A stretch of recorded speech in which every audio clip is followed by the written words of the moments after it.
我第一個禮拜就係咁樣。我想講係我之前上，之後我就上過一次。我上過上過去英社，因為我係第一堂，跟住大家都唔記得仲要睇乜嘢，跟住佢露表啊！你有睇？唔係咯，係睇唔明同埋唔記得。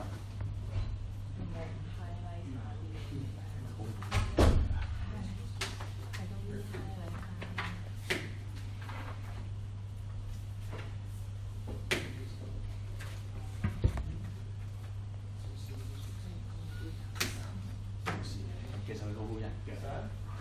你講完之後，你咁講喎，睇晒喎。佢真係好好人嘅。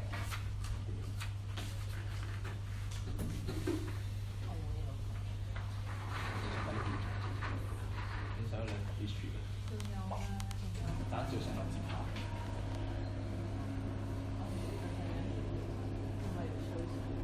我好唔想上堂咯，所以咁上堂佢好浪費我時間。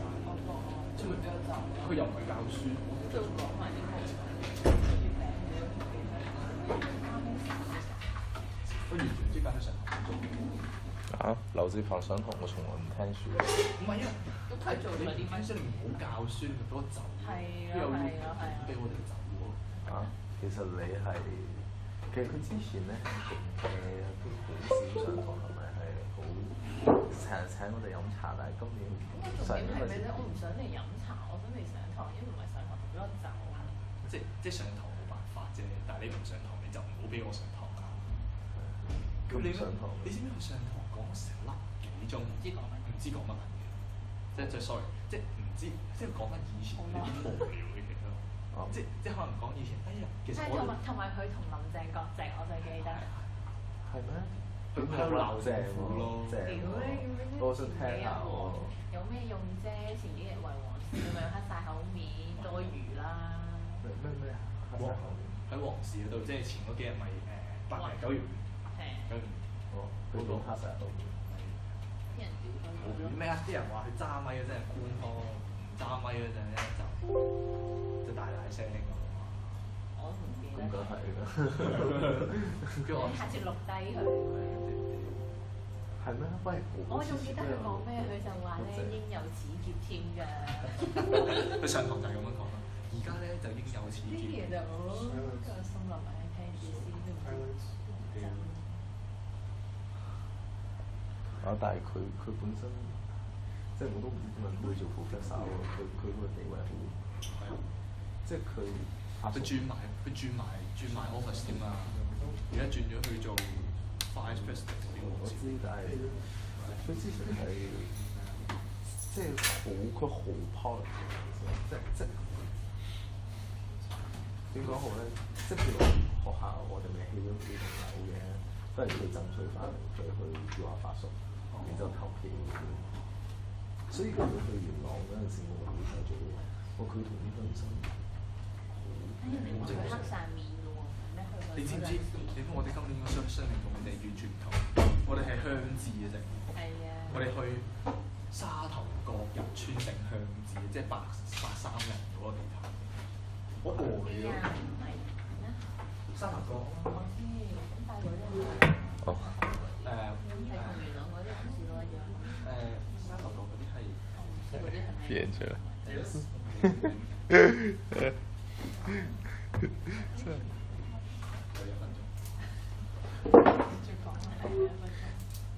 I'm possibly gonna see you in Milan next year.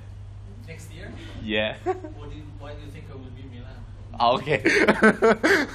I thought you were gonna return for seeing your family or something. Are you going to Italy?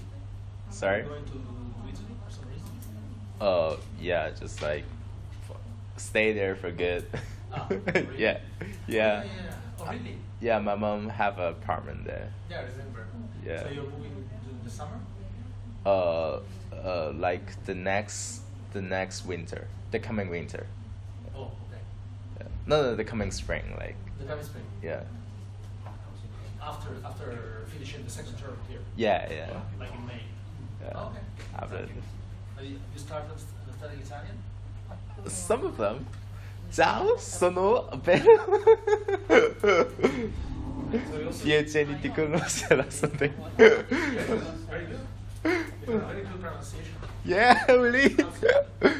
And Okay, so today we will start discussing the minutes. Hopefully, we can have a lively discussion. Let's check who's here. Chang-Chi. Andy? Helen? Mang-Chun?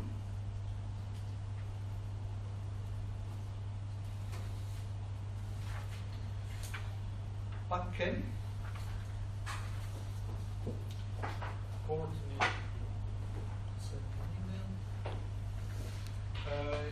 Hu-Ching? Shunyan? Alexander? Cassandra?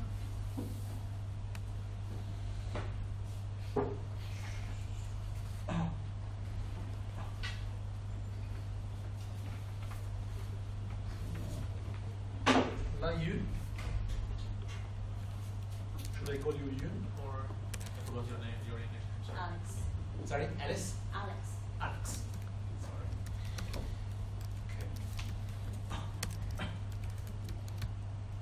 Okay. Isaac. King. Wing Chun. There. Zachary, here, Sumit, Troy, Jayon, Muhammad, they're all there. Emily, Jimmy is not here, and Chanman is not here. Okay.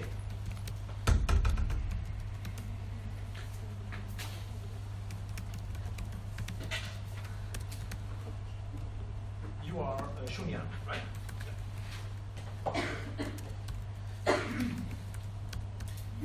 Okay, so yes, I know. Yeah. So so we can start from the readings about the Silk Road. There are two articles about the Silk Road. One as a title. Was there a Silk Road at all? So there is this big question. And the other, instead, by Liu Xinru, is outlining the connection between, well, you tell me what is outlined, what's about. So who wants to start discussing one of the two articles? Telling me what are the main points of one of the two articles.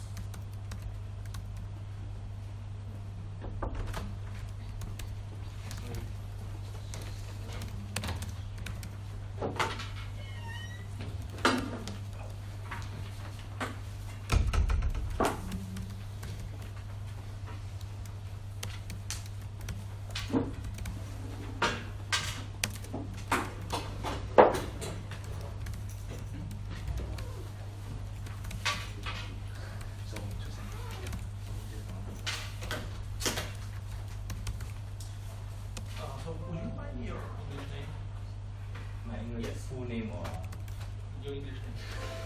Your name. Yi Weng Chong. Okay. So I should I call you Wing Chun? Yi Weng Chong. Okay. What about you? Edmund. Edmund? And Jimmy. Yes. So, okay. So why Susan Whitfield claims that what is her answer to the question in the title? Was there a Silk Road? The provocative title, and what's her conclusion about this question? Yes. She mainly argues that whether there is a Silk Road and what are those roads, including sea roads and routines across lands, and whether the goods is only about silk. And I think she believes this word, this concept, Silk Road, is simplified this kind of trade activities, but she still believes that it's essential, it's necessary to use it since it is widely accepted by scholars and other people. So it's a simplification, but it's a useful one because it refers to a phenomenon that it was existing. That is okay. So you mentioned that the Silk Road are not only about silk, right? So what are they about also? Troy. Not necessarily from the readings, but from our discussion last week, I remember you said also ideas. They would be exchanging of ideas from east to west. And that's also how Islam spread. Because many instances where trading partners would adapt each other's religions. Yeah. For multiple reasons, including better relationships. That's true. Yeah. But what about other physical goods? Was it only about silk? Besides the ideas, which was a correct answer, but it's not an economic good that was exchanged along the trade roads. There also, by the Silk Road, there are also transfer of some technologies from China to the West. As the article had mentioned, the technique of making paper is transported from China to the West through this Silk Road, and this also include the spread of religion, especially the Christianity, the Chinese Buddhism, and also the Islam. So from where Buddhism spread? Islam, we know that Islam spread from Arabia initially through military conquest, and then through trade, both to Central Asia and then to Southeast Asia. Well, to answer your previous question, other goods were like jade, lapis, stones, textiles, cotton, carpets, and art. Yeah. Various goods. Yeah. So he's reading from page 209. There is a long list. Okay. From India, spices, drugs, and aromatics, gems, textiles, ivory pearls, tortoise shell. But silk was the main export from China. So just to be completely sure about what we're talking about, what is silk? How do you produce silk? Zachary. I think it comes from silkworms, right? Like they kind of spit it out. Yeah. So worms spit out silk. Why? Jimmy. Why does worms spit out silk? Because well, they don't spit out silk. They spit out a thread that then is. Yeah. 有冇寫到㗎？唔會食嘅。Okay, it's because well, when you give food, it's When you yeah. give food and they don't like the food and they vomit. They Vomit silk. those trees like. Yeah, it is like they create a substance like the thread. Yes, and then later on the people use the thread to make the silk together. Yeah, it is simply just because it is not like the sheep from us. It is just like what, or like the, or it is something like what they produce for good, not for the bad way. Zachary, you mentioned worms. What kind of worm produces? Silkworm. Yeah, of course. That was gonna be my guess. My answer too. Yeah. So, silkworm, right? It's tautological. So, more specifically. So, my question was a good one because I was assuming you knew. Yes. Is it like a caterpillar? They use it to spin cocoons, right? Exactly. Caterpillar. You know what a caterpillar is in Cantonese? Not really. Caterpillar. Cassandra, do you know? caterpillar? Caterpillar is the kind of worm that then becomes butterfly. Okay? Oh. So the caterpillars, technically they are not worms, they are caterpillars. They produce this thread which is with which they create a cocoon, right, around themselves. They stay in the cocoon, and then after a while they come out as butterflies. But the way humans exploit cruelly this process is that they kill the caterpillar as soon as it had created the cocoon with steam, for instance, right, with heat, and then they put the cocoon into hot water, so the cocoon becomes soft enough and in a way that it's possible to find the end of the thread. Okay, and then you take the thread and you basically disentangle the cocoon, and you have the basic silk thread. Then you put different thread together, like 3 or 4, and you have the silk thread. Okay, with yes. So it means we collect from the dead body instead of the substance from the living body? No, it's not. It's not from a body. It's a substance that they have ejected in order to create a cocoon. Yeah. You know what a cocoon is, right? Yeah, otherwise, I can show you. 即係個殼嗰個包住佢嗰嚿嘢。我知我明，係啊。Okay. 即係佢一有個殼，佢就拆走佢，然之後等佢再生過。殼嚟嘅，係嗰啲叫咩？絲綢包圍個繭。個繭絲綢啫。佢淨係要個絲綢啫嘛，即係佢要嗰嚿繭嚟整，攞咗嗰條。即係我哋執死屍入邊嘅嘢都。 Here you go. This is the cocoon. So it's a cocoon of a specific, actually, a specific butterfly. The Latin name of which, if you want to know, and I'm sure you want, is Bombyx molly. So it's a specific species, okay, of a butterfly. Of course, you don't have to remember the specific species.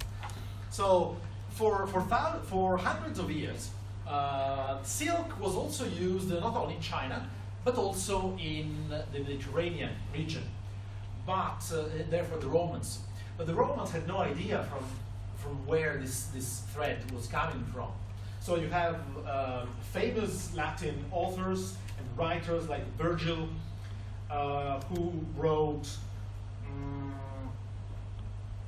"What filmy fleeces from leaves the Syrian skull?" It's a verse, but the reference is to leaves. So this particular Latin poet was thinking that silk was coming from leaves. Or others, Strabo. First of all, he said that silk, he claimed that silk was coming from India, and described silk as, quote, dried out of certain barks. So they didn't have any idea, right? Until, of course, probably in the 6th century, some caterpillars were smuggled into the Byzantine Empire. Byzantine Empire, you know where the Byzantine Empire was? Eastern Roman Empire. Eastern Roman Empire, yes. What is the present-day name of the capital of the Eastern Roman Empire? Istanbul. Istanbul. Okay. All right. All right. So, anyone wants to add something about this? Do you found the arguments made by Whitfield convincing or not? Yes. I read that the way that scholars define the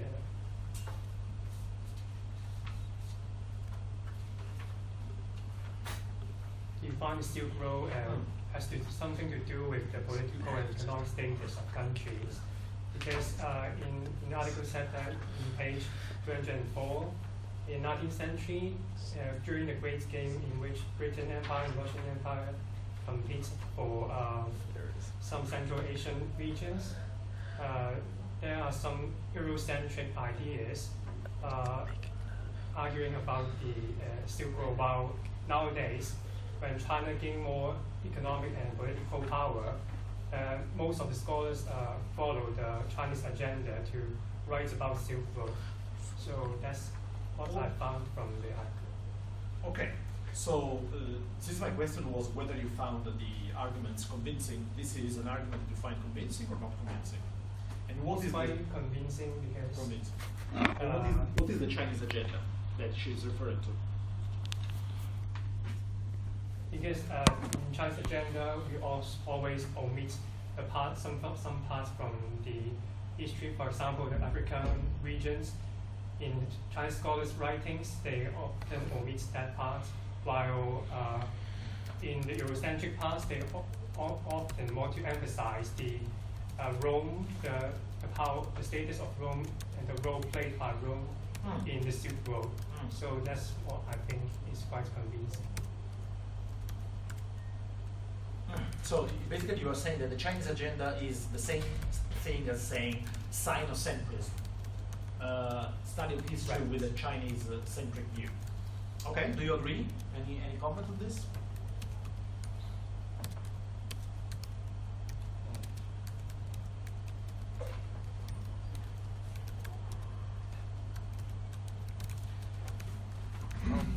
Yeah, I also think that is convincing because it's a lot of example that is maybe some basic concept is think that is only focusing on China export those Silk. the silk to the West country, and however is actually is a more not a one way but also more complex economic system. It is saying that actually the argument is saying that is over not the Silk Road shouldn't be oversimplification that because it's more not the road this phrase already have some oversimplification, like actually not only a road but also involve the sea and also the desert, different kinds of complex geographic environment. So that is not only just a road but also a kind of exchanging the idea and also technologies between these kinds of systems. So the metaphor, the Silk Road is a metaphor, Yeah. right? Yeah. So the metaphor of the road as a metaphor implies a connection between 2 points. And the 2 points in this metaphor, which was put forward at the end of the 19th century by a German, so a European, was the connection between the East Asia and Europe. So the point is that instead we have to think about the Silk Road, if you want to use the expression, as a grid, trade grid, a grid of connections, not just trade, a grid of connections putting together, connecting not only East Asia and Europe, but also Mediterranean, therefore North Africa, and also East Africa. So the network of connection, connecting together different points, different regions of the Eurasian landmass, and also beyond that, also Africa. So nonetheless, silk is an important was an important item of trade. So this just to finish with this piece, with this article. This is did you find this article a bit strange, a bit different from many other research articles that you read during in other courses? What's the specificity of this article? First of all, it's quite short. And is it really a research article or not? What do you think? What do you think?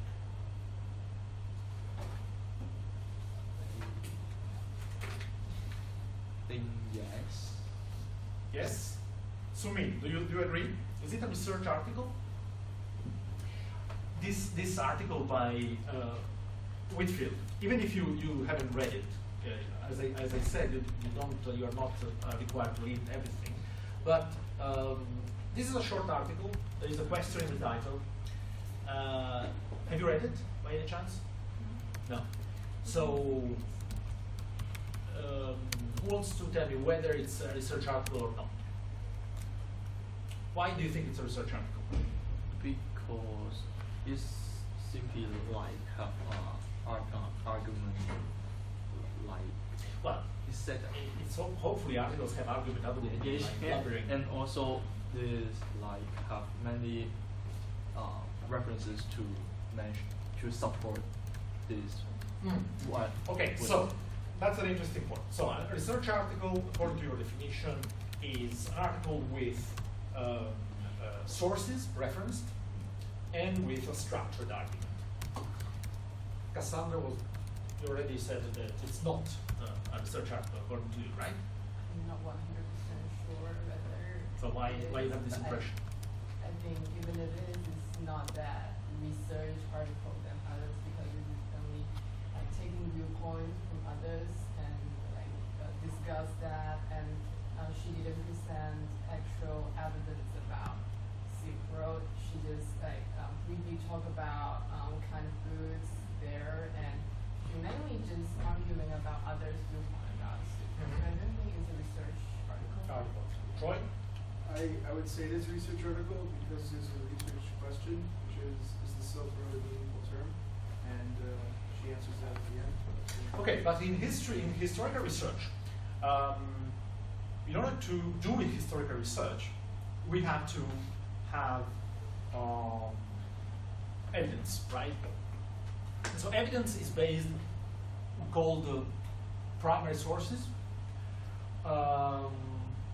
In the case of these earlier periods, by earlier periods I mean before the modern era, in many cases evidence is provided by archaeological artifacts or remains and so on. Yes, who wanted to say something? Yes, Jim. I think it may be like a 筆錄嘅英文咩啊？ Yeah, like a remark from a lecture or from an academic conference. Yeah, of course there should be some references academically, but it is like Cassandra said, it's quite like a little bit like what her opinion, what we common sense know, or it is like when you are watching it, it's like a speech. Rather than an article, academic article, yeah, it's like turning around and around, yeah. Okay, but also conference presentations can be based on solid research. So you are right, actually. This is the style of the text, but this in itself it doesn't discriminate between a research piece or not. So the difference is that a research article is an article based on original research, and the reference is not only to secondary sources, right? As Cassandra was mentioning. So it's you should have reference to primary sources, often found in archives by historians. For historians studying earlier periods, you may have reference to published sources or manuscripts, or, as I said, archaeological evidence.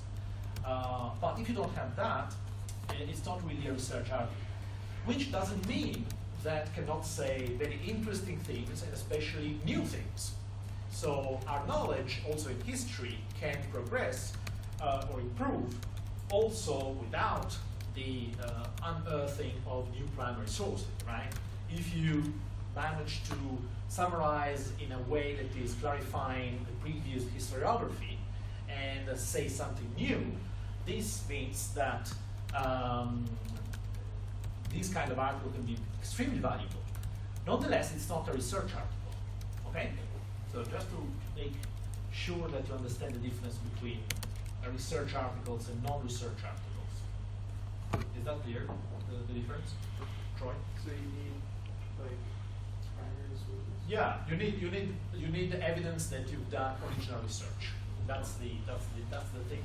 Historians mostly use primary sources for original research, and either by finding new sources that nobody had found before, or interpreting old sources in a new way. This is also research. Whereas this kind of article is a discussion about secondary sources. So about whether the main, so the fact that there is a question in the title, it doesn't mean that it is a research question. It's a conceptual question, whether it's worthwhile, whether it's useful to use this expression, this concept, Silk Road, to understand the past. Okay?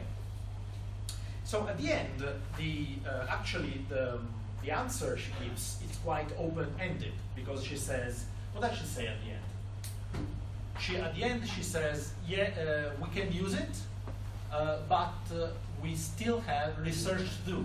So it's interesting in the sense that this is an article that is a kind of introduction to possible future research, showing the possible path for new research that will confirm, that will conclusively answer the question in the title, right? At the end, it says, it might be that the term Silk Road is then more narrowly defined or even becomes obsolete, but we are still a long way from that stage in our scholarship. Jimmy, what does it mean, obsolete? Huh? Obsolete, what does it mean? You were nodding, I saw you. If you nod, I check whether you're nodding correctly or not. I not because I just listened on it. I'm just kidding, just kidding. Obsolete. Obsolete means old, okay? Just to clarify what I just read, all right? So actually the answer is open-ended. It's not really conclusive. Okay, let's move to Liu Xingru, Silks and Religions in Eurasia. So here the focus is on silk. So what is the point that the author makes in this article? Silk is very important in the three religions mentioned in the article, which name Buddhism, Christianity, and Islam, and they also important for promoting the spread of these religions in different regions. Okay. Let's unpack orderly. What are the research questions of this article, or the research question? What do you think? Why this historian wrote this article? What was her? It's not the clearest of arguments, I have to admit, but still. I guess the research question may be what function did silk play in the religions interaction of Central Asia region between AD 600 to 1020? What's the name? Function. What function? What function silk played in the religions? In the religious interaction. In the religious interactions of Central Asia region. Of the Central Asian region, or through the Central Asian? Your definition, your question is a bit murky, but I understand what you're saying.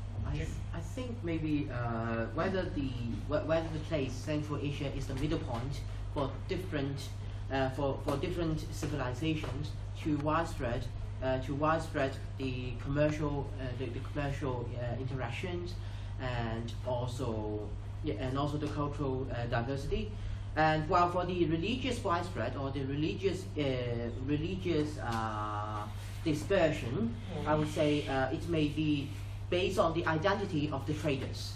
When the trade routes, maybe when it is Islam, where they goes, when they are carrying the silk, which is related to their religion, it causes the interactions.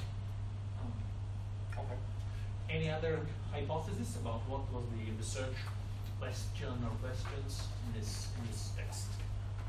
What do you think?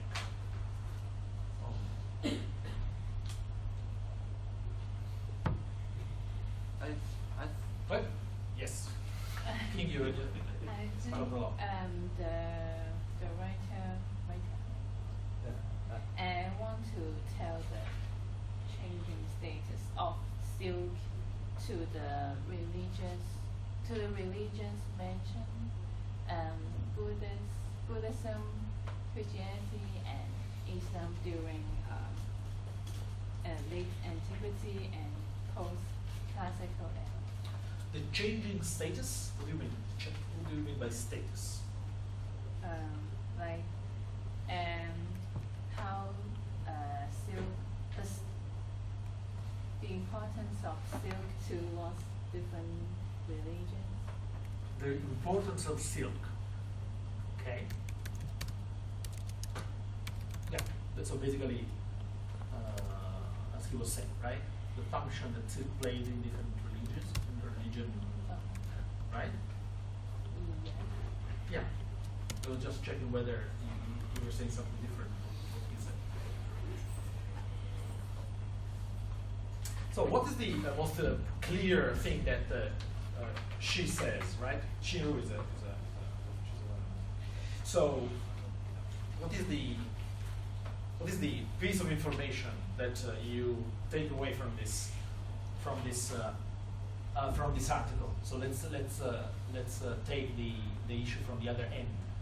So from the answer to the research question, so to speak. What are the things that remain in your mind after you read the article? It's an interesting thing. Like cultural history of silk. Cultural history? It is mainly focusing on the cultural history of the silk, that silk as a tool, how to make different kinds of religious, the political, due to the religious institution, the political force also become different, or just like diverse to the other. Yeah, cultural history of silk, but it's also although it's also how the silk trade routes influence the use of silk itself in different religious ceremonies, like funerals, right? So it's more than just cultural history, but you're right. It's mostly cultural history, but not only.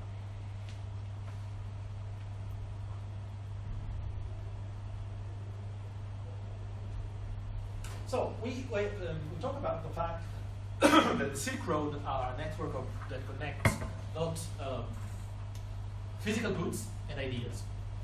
So this article is a good example of a text that shows how these two levels were embedded, were intertwined. Okay? So how the fact that there were cultural areas, so areas in which one or the other religion was hegemonic, was the majoritarian religion, okay? How this connected specific regions within this larger area of one religion through the use of this very precious fabric. So because silk was since the beginning extremely prestigious, okay, was a status symbol. What does it mean, status symbol? Like only rich people can wear the silk clothes because this is very rare. This is what? What? Could wear what? Rich people can wear the rich clothes, or even in Roman Empire, only the people. Yeah, but Jimmy, can you give a more general definition of status symbol? Don't think only about clothes. What's a status symbol? Material culture. Yeah. Wealth. Jimmy. Wealth. Noble. Status symbol is wealth. It's Sovereignty. Sorry. Sovereignty.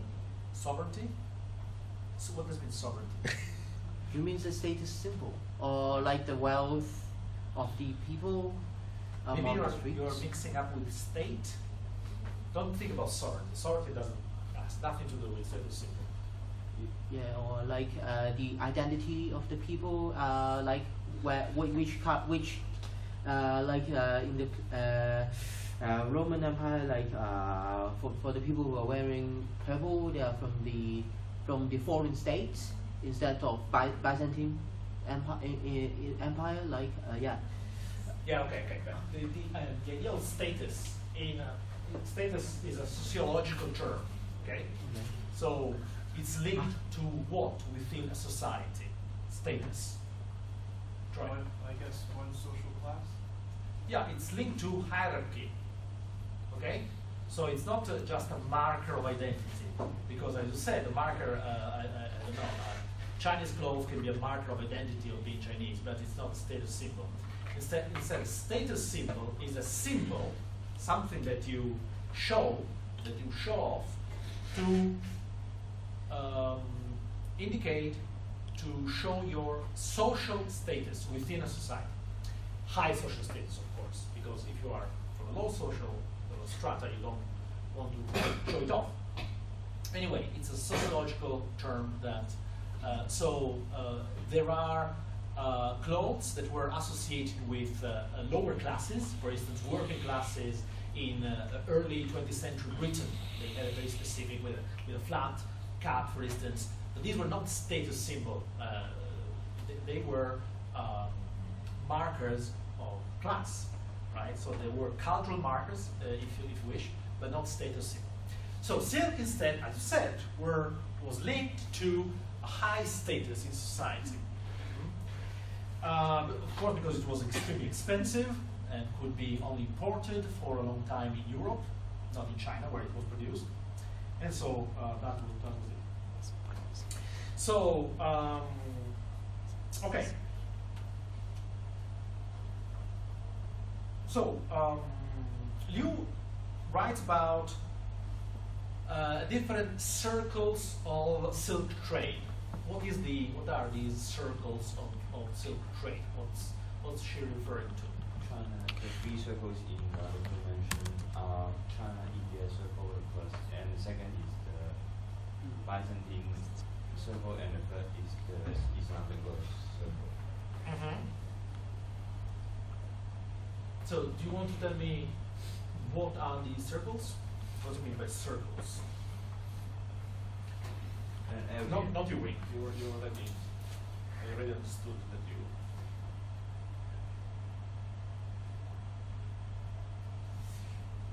That you read the article. Let me hear somebody who didn't speak. Who wants to tell me what are these three circles? What does it mean by circle? Yeah. The first one is China and India, and then it is Europe and the Byzantine Empire, and then it is the Islamic Empire. Islamic Empire? One? No. Islamic world. Yeah. So, Islamic world. also, only the third circle is related to a religion. They believe in different religions. So what are the different religions besides Islam?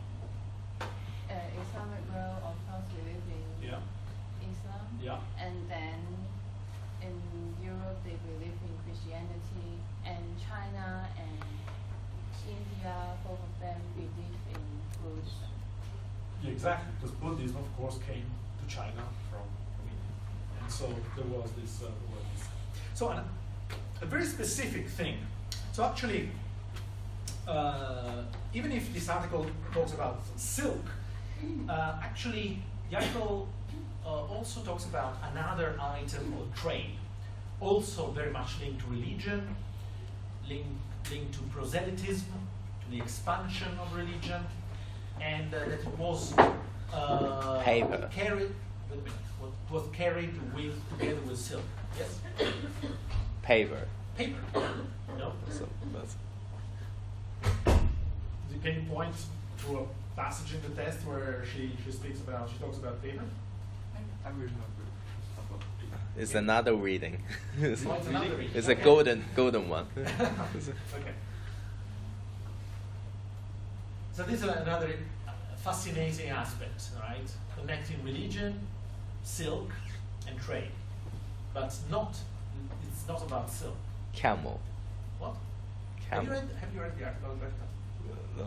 No. Don't try to. Yes. Golda. No. So the author describes another kind of trade that was going on, and it was very much connected to religion, and was also connected with silk in a strange way, in a specific way. It's quite interesting. Is it in part of Byzantium? Is it at the part? Yes. Also was also of course connected with Byzantium. So should be the paintings. Paintings relate to idolism. Idols, you say? Idolism. Alcoholism. Alcoholism. No. Might be also linked to alcoholism, but we don't know.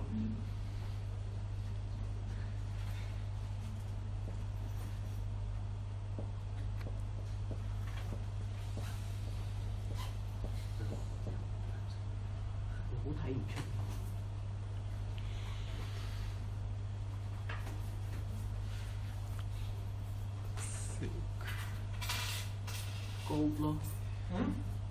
Okay. What was the other thing that went back and forth in these circles together with silk?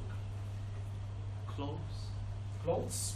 Well, of course, silk, clothes, besides textiles. Gold coins. Are you guessing or are you giving a point? According to page 31 to 2, there is what the grave goods discovered by someone. We're saying about the coins, brocade, amount. Not really coins. Besides coins. Slave. Gold, please. Anyway, the other item that was linked to this were relics. Relics. What are relics? The dead bodies, the part of the dead bodies. The part of the dead body. So if you die and cut Like off my a clothes. finger, Like my water bottle. yeah, okay, but not only, right? So okay, so the water bottle and the clothes are not part of the dead bodies, first of all. So unless, Souvenir. Unless, yeah. So what are the relics? Are you referring to the religious term? Yeah. Okay, like the bones of the Jesus Christ, the scattered clothes of the Buddha. Yeah. So were relics important in the same way in the three circles, or there were differences? So the link between silk and relics was that silk had was used in many ceremonies and linked to religion. So partially they went through the same kind of connections, roads, but also relics were brought from one area to another in pouches of silk, right? Because it was the most precious material.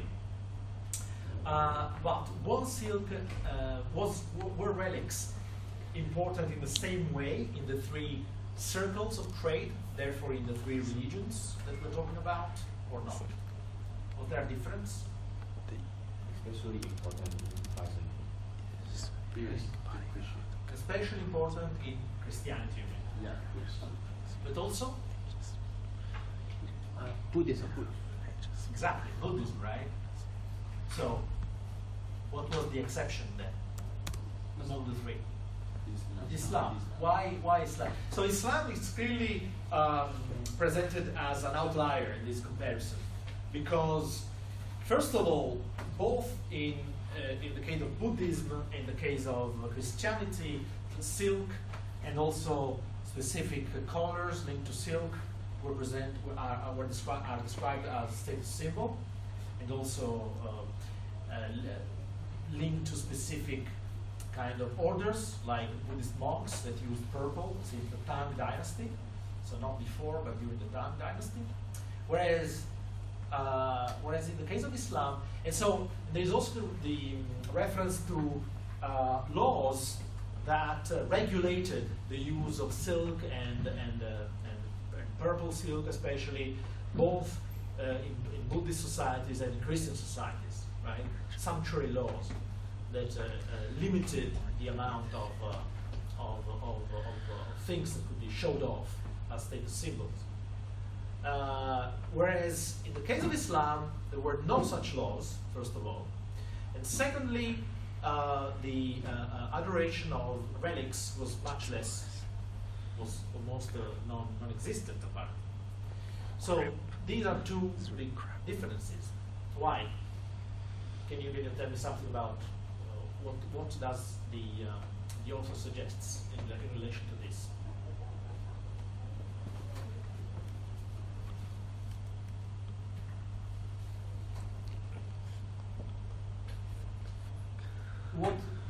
It's a very simple question. It's just what does this suggest about Islamic society, let's say, as compared to the other, both Indian, Chinese, and European societies? Islamics were free on the silk and like donating those silk. Islam is free on silk, like donating. I don't know what I don't understand. Want to say something? No. You mean Islam don't care about that as much as Christianity? Don't care about what? Care that. Can you say it again? Care about what? That. Death? Well, I don't know. I don't think it's relevant to this. I think She's yes, right. So, in like Christianity, Mary or Jesus, there's actual visuals of them, right? In Buddhism, there's actual visuals of the Buddha, but in Islam, there was never an actual picture or painting or visual of Muhammad. So how can you make a relic for somebody that you don't really have a visual? Yes, this is a difference, even if I'm not sure how much this is related to the absence of laws limiting the use of status symbols as silk. I'm talking about the relics. The relics. Yeah, like Yes, absolutely. Yeah. Absolutely. Yeah. So adoration of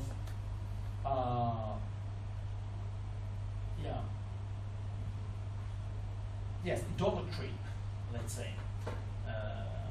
So adoration of things deemed to be sacred, okay, was more the persecution of idolatry, let's say, was more strictly enforced in Islam, even if, of course, also in Christianity on paper,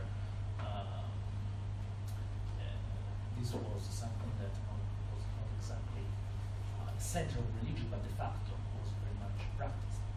Even if also in Islam we saw that what can be described in kind of Christian terms as the cult of saints was very much also common in Islam, the cult of saintly figures like the founders of Sufi orders.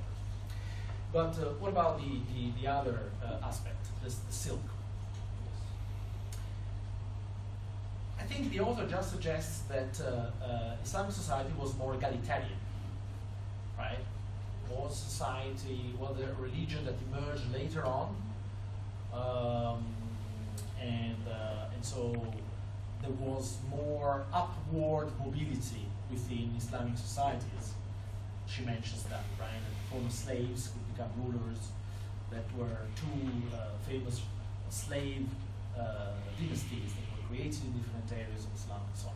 And so she suggests that that was related to the fact that there were no laws preventing low status people to use silk, and on the other hand, there were no laws delimiting the use of silk in high status groups. Anyway, okay. All right. Do you want to add something to this? Any comment? Have you found this? Sorry. Yes, this means that the third one, the Islamic world one, is saying that the religious, the Muslim already is like dominating the Islamic world, and like if you are the Muslim, and then you although you are the low social class, and then you still have the chance to to yes, to have chance to wear a suit, just like to have upper class. Can you repeat more That- clearly? That means the Muslim, the religious institution in Islam is dominating the country. The Islamic world is mean that. Yeah. So your first question was about the upward social mobility. Yeah. So your question is whether in Islamic societies there was a stronger, easier upward social mobility? Yes, if you are a Muslim. Yes, this is what she suggests. So, for instance, I mean, yeah, I mean, in Islam there is not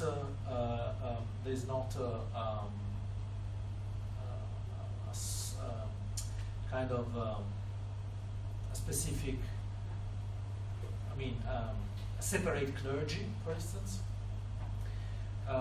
There are no castes like in Hinduism. So, for instance, in the South Asia, many people converted to Islam from lower castes, right? Because it was a much more egalitarian religion than Hinduism. So, in Islamic societies, there was slavery, for sure. So there were no egalitarian in a modern sense, but as a religion, did not imply the creation of separate clergy that was above the faithful, and it was not linked to strict social hierarchies as other religions, such as Hinduism, for instance. Of course, these are very general comments. So, but I was trying to highlight a broad difference that partially explains the differences also in this kind of trade and the networks within these three trade circles. Okay, do you tell me something critical about this article? What you didn't like? What you didn't find convincing? Let's be critical of what we read. Is this a research article? What do you think? Yes? Why? Yes, it also use Hungary source like the scriptures and also the documents written text.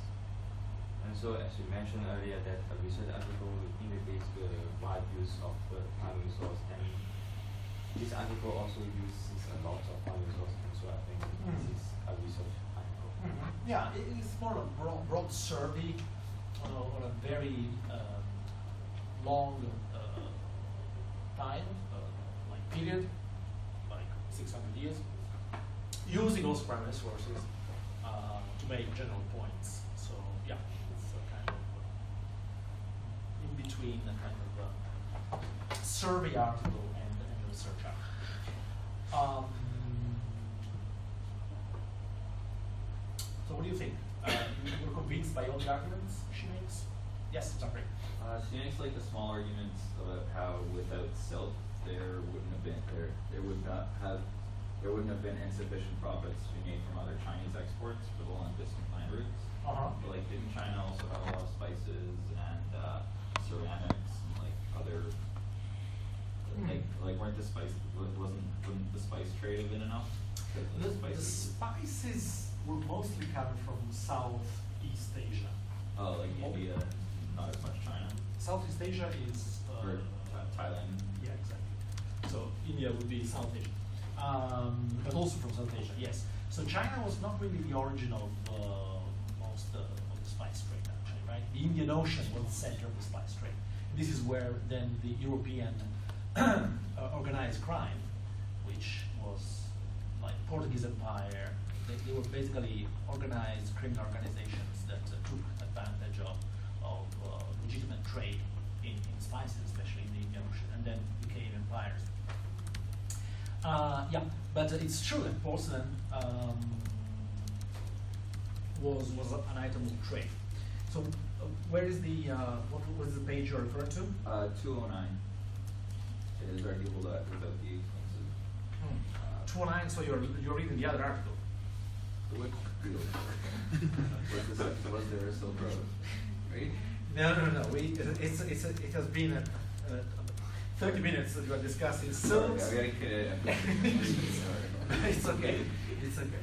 So yeah. So let's move to the article we were talking about. What do you think? Every single argument was convincing to you? Yes. She didn't talk about how the Central Asia became the middle point of the three circles, using the silk and also like relates to trade or interact together.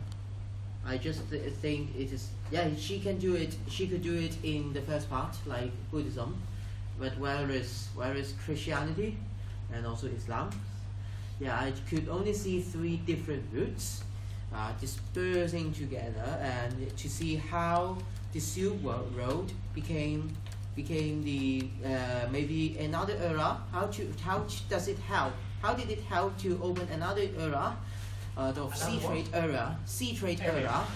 Yeah, I just can see this. So I think you're looking at the right, going in the right direction. Somebody else wants to add something? So what is the problem? Is where is it Central Asia in the whole thing, right? Yeah, it's because she says that Central Asia is central in connecting. Yeah, the three circles. Yeah. Troy? She says like herself at the end, like what kinds of Indian silks were available, or China might not have been the only power to have silk, right? So there could have been silk going both ways, or from the Indians to Europe straight, and you don't even have to use China. Yeah. So there's assumption that China was the sole, like kind of monopoly over silk, which that might not be the case. Yeah, but I don't think she makes that point, right? Because she says that at a certain point also the Byzantines started to produce silk, because they got these cotton feeders, and they started to also the state was monopolizing silk production. So this is not really the issue. Jim instead was pointing out a problem. So the argument is premised on a quantitative implicit assessment. If you say that to understand trade in Eurasia, you have to think about three trade circles, you are implying that trade within those circles, those areas, was more intense, right? Was bigger than trade between those areas. Otherwise, you don't have circles, you just have one integrated area, right? Do you follow me? So, but so what is lacking here, but it's not the responsibility of the historians, like the lack of data that we don't have about these earlier trade routes. Is in order to make this argument really convincing, we should have more data about the amount or the value of the different silk routes within these within Eurasia, basically. So instead, what she says is that silk was used in the Christian world and therefore was traded, was used in the Islamic world, was used in the Buddhist world, and she also adds, but nonetheless there were also trades between those circles. So it seems that the idea of circle is ambiguous because, as I said, it would suggest that trade, economic interaction within those areas was much stronger than between the areas.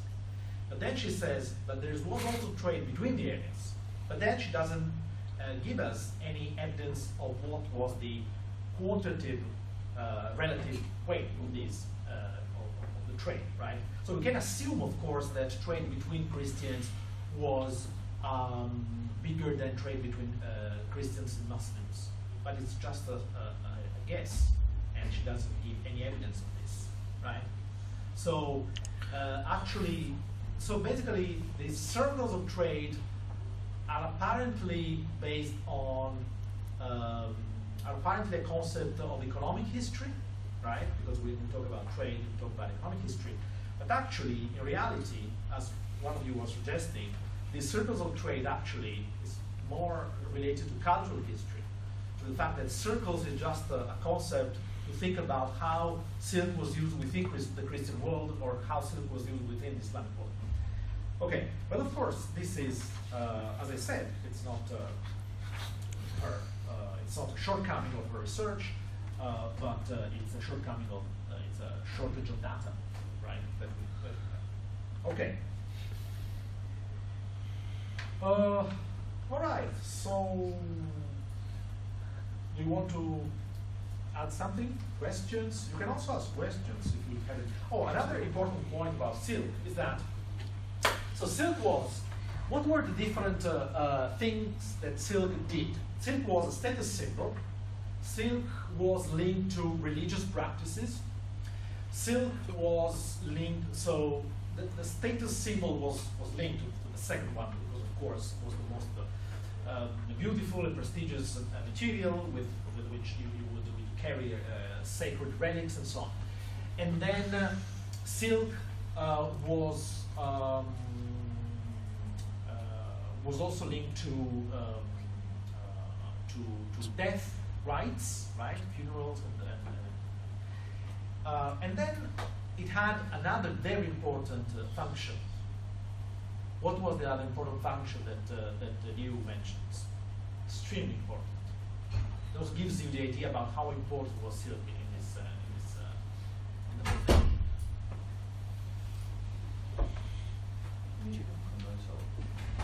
Sorry? Weapon. Huh? Is that weapon? Weapon. What do you mean? Like, You could kill someone with a sword? it can be a very important weapon in diplomacy for the Byzantine Empire. Well, yeah, so weapon in this case is a metaphor. Like, could be used in diplomacy. How? I forgot this passage.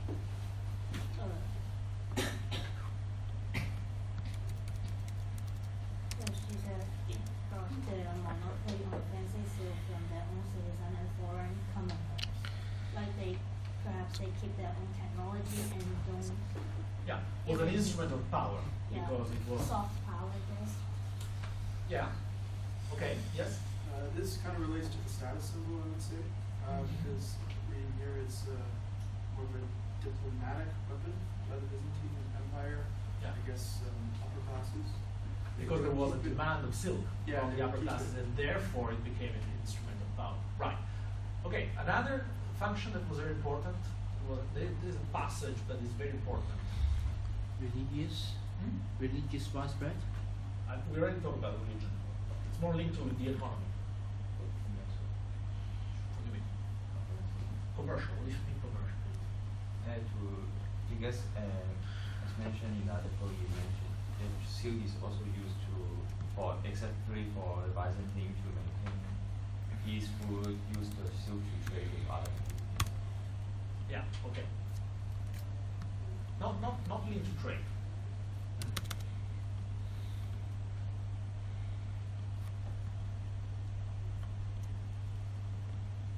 So silk was also used as currency, basically. Oh. So, page 28. Silk, the Sino-Indian Circle. Silk was a common textile in China. Tabby plain silks were products of peasant households. So, alright, so every household would produce its own silk. And from the Han Dynasty, they were a main form of tax paid to the government. Okay? So it was used as an item. It was used basically as to pay taxes. So it was extremely. It could become a currency, basically, as other other commodities can become money and became money in different history, different areas. Okay, so do you want to, those who didn't speak yet, do you want to tell me something about Golden? This was a kind of, sorry, there was an error, but in the outline, I'm afraid. But the chapters I would like to discuss were the one about which I wrote the title. Some of the pages were wrong. So specifically, I just want to focus on one point in this chapter 4, the seeds of the Silk Road and the coming of Islam, and it is the reference to the Sogdians. Who are the Sogdians? So there is this idea of the Silk Road being a network, a grid, connecting Central Asia with other regions, and merchants going on back and forth. Merchants could be Chinese, Arabs. Only very few of them went all the way. The most famous, perhaps, is this Venetian merchant, Marco Polo, right? Maybe you've heard about him, of the 13th century. And the fact that he actually arrived to China is put into doubt by some of the historiography. So, have you heard about him, Marco Polo? I will show you the Chinese name. Maybe you remember. We watched the series on Netflix. Oh yeah. Okay, so you know. Hey, I be it, man. So. This is a funny portrait because I don't think there is any portrait of him today. So, how do you pronounce it? Okay. Yes. So, some historians. So this guy basically was. Venice was a state, independent state, a republic. It was constantly in war with Genoa, which was the other main kind of trading state in the late Middle Ages in Italy, in the Italian peninsula. Italy didn't exist at the time,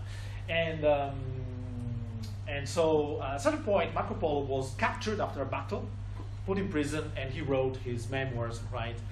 And so on the basis, and he said, I was in China, I was at the court of Bilai Khan, and I was an important kind of envoy of the Khan, and so on and so forth. And so anyway, so some historians said that Marco Polo actually didn't go to China. It was, maybe he arrived to the Black Sea or to Persia, but he didn't arrive to China. Others say that probably instead he went to China, but he was not an important envoy or important administrator in the court as he claimed to be, which is the second thing is quite likely. So we don't know much, but in any case, it's sure that the Polos, the family of Marco Polo, these Venetian merchants, went quite far away in the so-called Silk Road. So, for instance, his father and uncle, they stayed in Bukhara. They learned Persian, so they arrived to Central Asia for sure. And so they were merchants at the two ends of the in East Asia and Europe that actually went quite far away. But again, the overwhelming majority of the trade went on with merchants selling goods to merchants from a neighboring region, and then so on, and then eventually the items of trade will arrive to the other end of Eurasia. But in Central Asia specifically, there were communities of traders, of merchants, that were very important middlemen, and then they became very rich at the center of the continent. By trading. And these especially were the Sogdians that are described in the chapter by Golden. Who are the Sogdians? Who are the Sogdians? There are people living in Sogdia, like near China and over Kyrgyzstan, today Kyrgyzstan something. Okay. And So first of all. Yeah. Okay. You mean present day Kyrgyzstan. yeah, sorry. You mean present day Kyrgyzstan. Kyrgyzstan was Kyrgyzstan. created Yeah, present. in 1924. So Yeah. be careful not to. Yeah, As I I just saw said. the map, but I studied map. Yeah. So they were living in Transoxiana, right?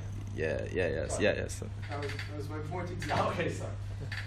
And it seemed like it was a great place to trade because they didn't really care too much about different religions. Kind of had at least limited amount of religious freedom. You know, from the trader's perspective, right? You could have a Muslim trader there, a Buddhist trader there. You know, they were tolerant. So it made a great place essentially to set up markets and trading routes.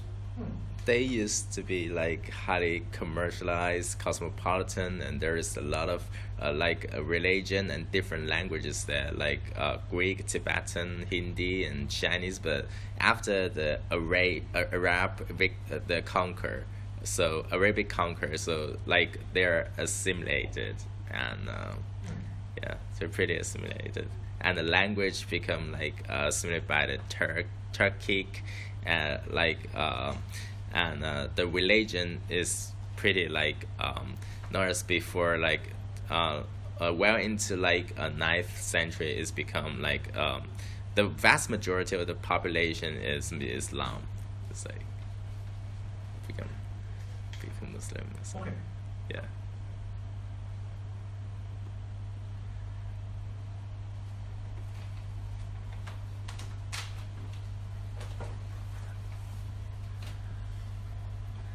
So there is also reference to primary sources about these Sogdians that are quite interesting. Do you remember what is this reference?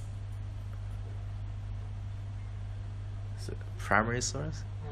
Primary sources that Yeah. allow us to write also the social history partially of the Sogdians. The Sogdians, farmers, handicraftsmen, merchants with trading colonies dotting Eurasia from China to the Crimea.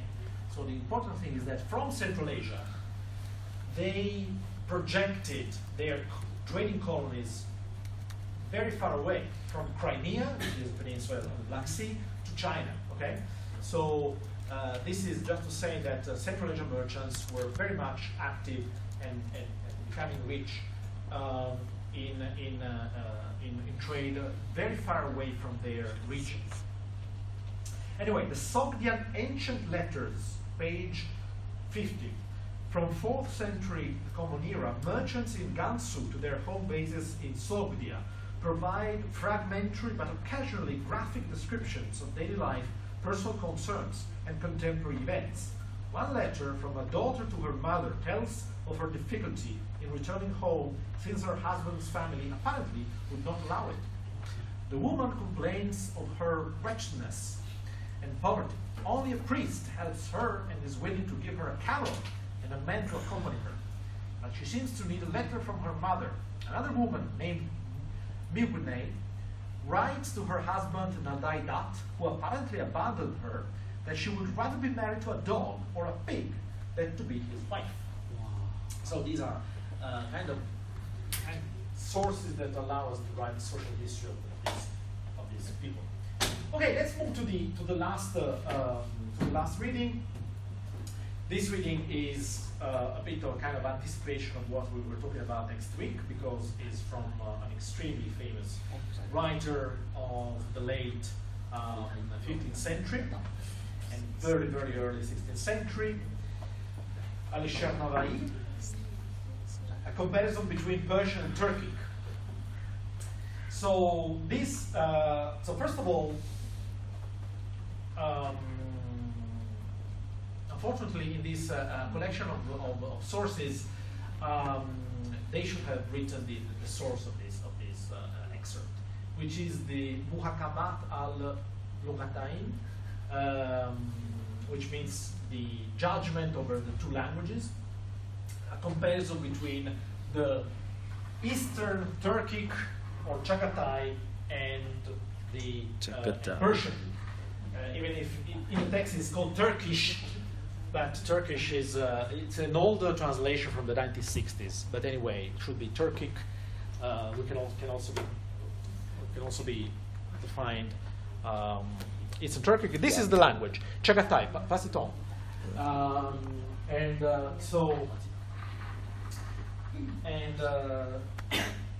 So this in the 20th century, this poet Alisher Nava'i has become the Uzbek national poet. Okay, so it's interesting to see. At the time, he was not defining himself Uzbek at all. So it's also an interesting case of kind of a creation of another national myth. But nonetheless, is an extremely interesting figure. So, who would like to tell me what are the main points in this text? He's trying to. Yes. This Turkish source mainly talks about how Turkish is more superior than Persian. Always remember that we are talking about Eastern Turkic or Chagatai, okay?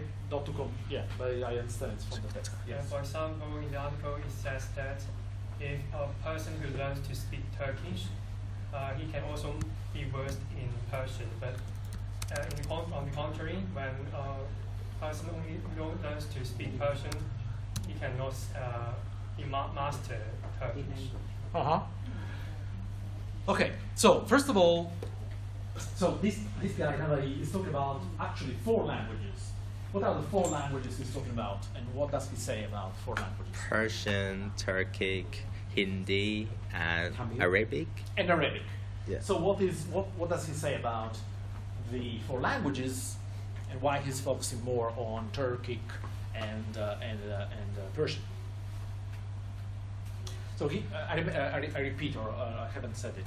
It has been written in 1499. This is a text written in 1499, just a bit more than a year before the death of Nava'i. Nava'i was not only a poet, but also a statesman of a state in present-day Afghanistan. And Turkic was his mother tongue. But he composed poetry both in Persian and in Turkic, even if he's now remembered mostly, or basically, for what he wrote in Turkic. So his most important production is in Turkic. So what does he say about Arabic? Yes? He believes it's the most noble language of all. Why? Because Islamic God is talking to the follower in Arabic, and Muhammad, the Prophet, also talks and teaches his followers in Arabic, and so he believes it is the most noble language. Exactly, yes. It's the language of the Quran and the Hadith. Okay. So he says, basically Arabic is the most noble language, we know that. It's okay.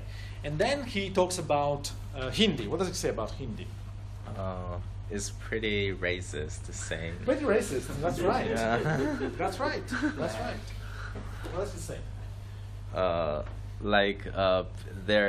Because the god of the Hindi or something called Ham was disrespectful to nuns. This is another god. This is a mythical tale about the origins of different peoples. Yeah. As the song, the children of the prophet Nuh would be Noah, I guess, right? Yeah. After the flood. Yeah. So basically, Yes. all the Indian people, they are not white anymore and get darkened, and their speech is getting like corrupt or like more bullshit or something. Yeah. So he clearly connects darker skins with negative attitudes, and clearly there is prejudice that in modern terms we will define racial. And in any case, so he dismisses Hindi from the thing. So why he's talking about these 4 languages? Why Arabic, Turkic? He also mentioned China, by the way, at a certain point, Katai or something. So why he's only comparing these 4 languages, even if in reality he's comparing Turkic and Persian? Here is also only an excerpt, but in the text he makes a long list of words comparing the two languages, so it's really going into details in Turkic and about Turkic and Persian. Nonetheless, he also mentions briefly Arabic and Hindi. But why only these 4 languages? He knew perfectly that there were many other languages in the world. They're the dominant languages in the Central Asia. So, yeah. Hindi, Central Asia. Arabic in Central Asia. Not really. Well, Arabic was known because of the sacred texts. These are the dominant languages in Islamic world. In Islamic world, right? So the other languages are Islamic from world, outside our cultural domain. We Okay. Muslims mostly speak these 4 languages. One is the language of religion, is the superior, and so on. So what is the relation between Persian and Turkic that emerges from this text? What do you think? It's quite a peculiar text. Did you find convincing his arguments about the superiority of Turkic over Persian? It's basically all metaphorical speaking.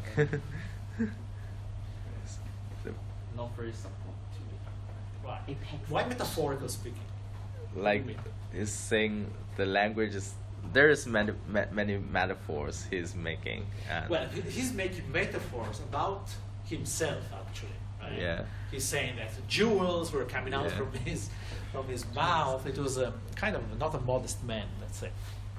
But these are not related to the language. The language, he's talking about other things about the language, right? So he makes a distinction about how or by whom these languages are used, or for what, right? For which activity or for which kind of areas of knowledge. What's the difference between the two?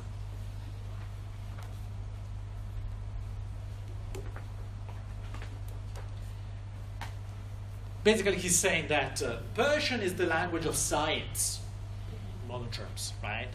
Whereas the Turkic language is much more expressive and therefore is perfect for poetry.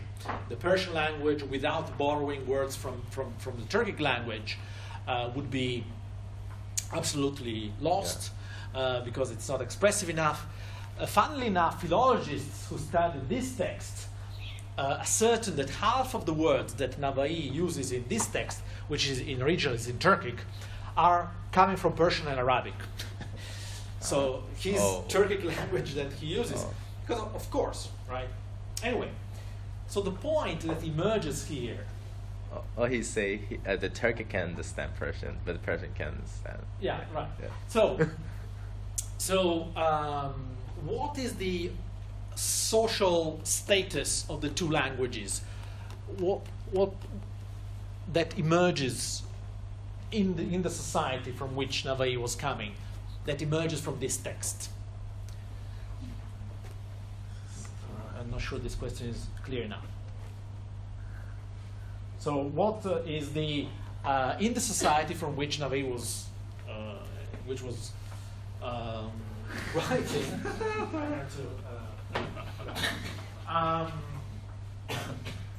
So basically, Persian was the language of high culture, right? It was the language used for literature. At a certain point, he says, Turkic should be used by poets, but also people who are from a Turkic mother tongue would write in Persian because they want to be read.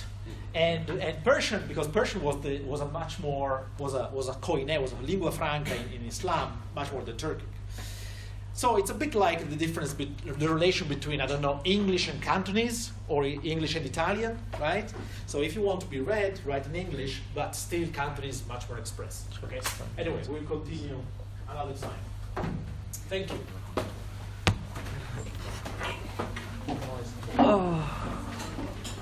I want to take. Hey, yours.